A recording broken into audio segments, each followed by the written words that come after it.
This is the ES2 Renko on 2/16/2012.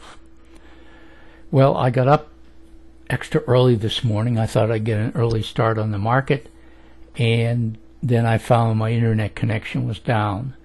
So it didn't get fixed till almost a half an hour into the normal trading time of the market. So I missed this down move right here, and I made this long trade right in here when the swing cycle moved above the variable band and turned green. The DMI differential had moved above its zero line. The DIX was already moving up in green. The binary triangle had formed a new triangle over here.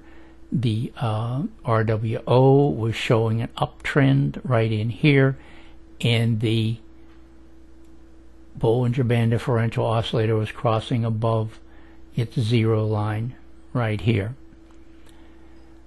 I got out of the trade over here. You can see it's intra-bar. This bar is forming right here. And why did I get out of the trade here?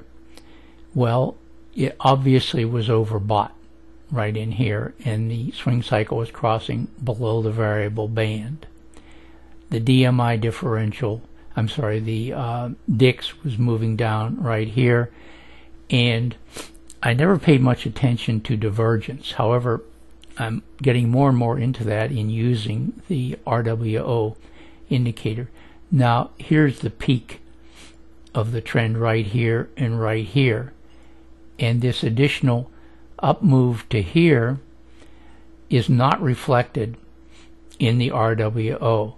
These two peaks are just about equal right here and right here. And so this high here is right here, and this high over here is right here. So these are even. So this shows there is a definite weakening of this uptrend, and that's why I got out of the trade right here, and I'll go into that a little bit later. But I'm not in a good mood today because I got up extra early and I was blocked out of the internet. So I decided this is a good day to make a rant on my video. Now, I've been accused of marking trades on the chart after the fact and not showing losing trades, so I want to address those two items. Frankly, I don't have a lot of losing trades, but when I do, I get out of the trade right away with maybe a half point or a point loss. Now, the title on my website is Trade of the Day. I don't consider a 1 point loss as a trade of the day. I'm more interested in positive reinforcement than negative reinforcement. First of all, I try to point out the reason I took trades on each trade. On the entry arrows, I don't see how it could be any more obvious, and I don't understand why anyone would think they could not put it in real time. I mean, I can't point out how it can be more obvious than this. This is on actually the fifth green up bar here, so it's not as if I got in the trade way over here. Frankly, the indicators weren't confirming this way over here. They did confirm it right here, and that's when I got in the trade. I don't see why that would be that difficult to comprehend, that this could be done and is done in real time. So some so-called experts say you should enter a Renko trade after two bars are formed. In this case, as I said, the indicators weren't clear until the fifth bar. But at this time, I don't see how it could be any more clear. Now, these are not complicated indicators. You don't have to calculate anything, you don't have to draw anything, and you don't have to change any defaults. Now, maybe I'm delusional, but the buy and sell signals seem obvious enough that they can be placed in real time. I've also been accused of getting in a trade and out of a trade at the exact top and bottom. Well, I refer you to Walter Bressert, B-R-E-S-S-E-R-T, work in the late 60s concerning using cycles and trends, which is exactly what I'm doing. Generally speaking, I exit a trade intra-bar. And you can see that because the bar is yellow before it closes and is then colored either red or green. I assure you, I'm not the brightest bulb on the tree, so I have no idea how I could go back after the fact and create a bar that is still not formed and then mark it with a diamond.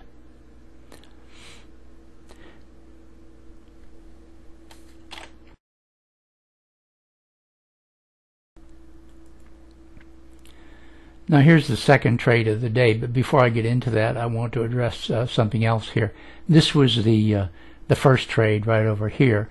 And you can see where the diamond is here, and at the time I got out of it, there was a yellow bar here. The bar hadn't closed yet, and when it did close, it closed below this last bar down here. So I did get out right at the top of this move. That's just the way it is.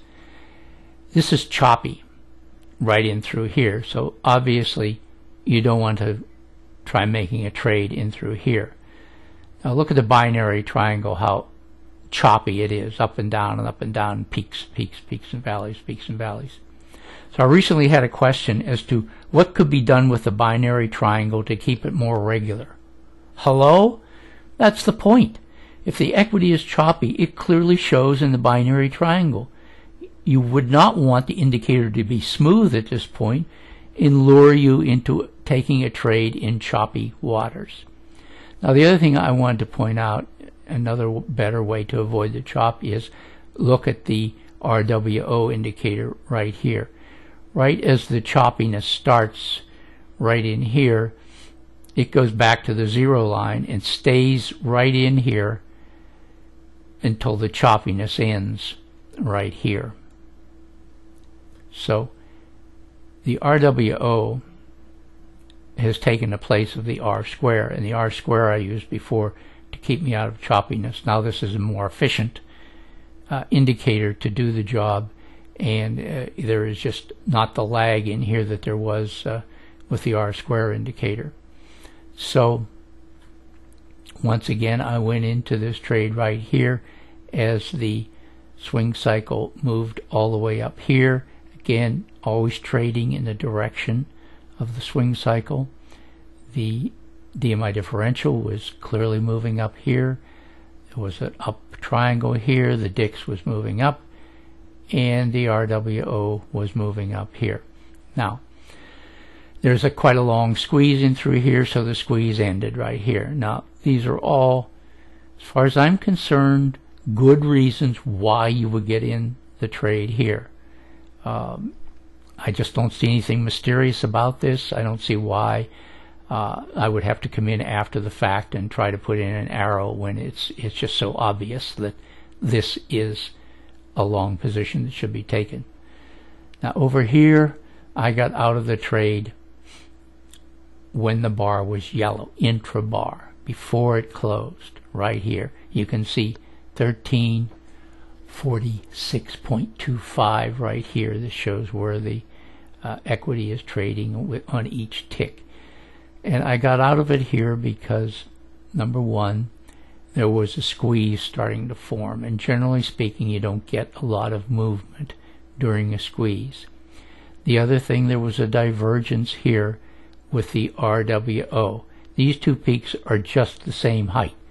This peak formed here, and this peak formed up here, where the equity was higher here than it was here. However, this was not reflected in the RWO, and so also a binary down triangle was forming here. The DIX was moving down. So for all those reasons, which I think are pretty clear and pretty obvious, that's why I got out of the trade right at this point. And I'll show you a little bit further what happened after this.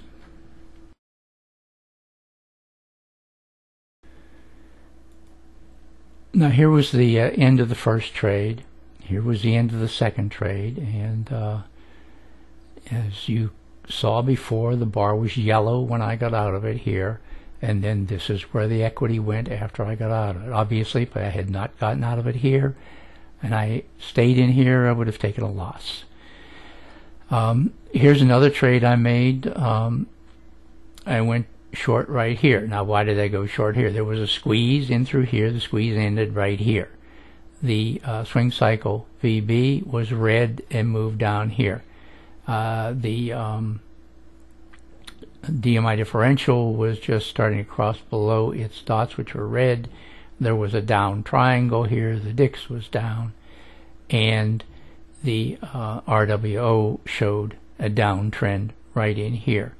Now, the one thing that I wasn't happy with in this trade was the Bollinger Band differential oscillator, because even though the midline dashes were red right here, it was still well above its zero line. And generally speaking, when it's above the zero line, that is not a good solid downtrend. And so the equity kind of hung in this area for a little while, and I was uncomfortable to begin with, so I got out of the trade right here, as you can see, 1344.75. So I think there was about a half a point profit on this trade, and that was all.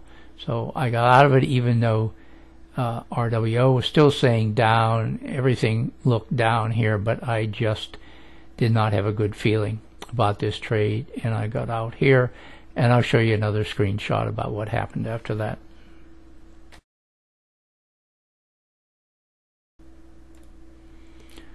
I wanted to just show you what happened after the last trade of the day, and if you remember, there was a yellow bar right in here, which is where I got out of this trade. Then it went way up here, and then it came back down to just maybe one bar below where I had gotten out of the trade. Then went up here and then got choppy.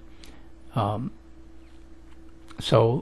those were my trades for the day, and this is the best explanation I can give you as to why I take trades when I take them. And I guess we'll do this all again tomorrow.